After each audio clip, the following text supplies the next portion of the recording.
AI প্রযুক্তির মাধ্যমে বাংলাদেশের পোশাক শিল্পে শুরু হচ্ছে নতুন সম্ভাবনার যাত্রা।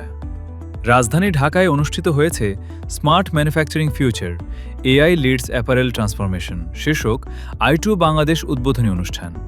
অনুষ্ঠানে বিজিএমইএ ও বিকেএমইএর প্রতিনিধি সহ দেশের 200টিরও বেশি পোশাক কারখানার উদ্যোক্তারা অংশ নেন।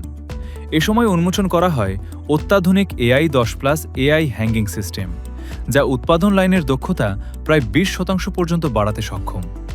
এছাড়া বুলমার তাদের S90 pro smart cutting solution প্রদর্শন করে, যা কাপড়ের অপচয় কমিয়ে কাটিংয়ের নির্ভুলতা বাড়াবে। পাশাপাশি উপস্থাপন করা হয় ইন্টেলিজেন্ট ওয়্যারহাউজিং সলিউশন, যার মাধ্যমে কাঁচামাল থেকে ফিনিশড পণ্য পর্যন্ত পুরো প্রক্রিয়া ডিজিটালি নিয়ন্ত্রণ করা সম্ভব হবে। আয়োজকরা বলছেন, এআই প্রযুক্তির ব্যবহার বাংলাদেশের পোশাক শিল্পকে আরও আধুনিক, দক্ষ এবং বৈশ্বিক প্রতিযোগিতায় শক্তিশালী করে তুলবে। বিশেষজ্ঞদের মতে, স্মার্ট ম্যানুফ্যাকচারিংয়ের এই উদ্যোগ দেশের তৈরি পোশাক শিল্পে নতুন দিগন্ত উন্মোচন করবে।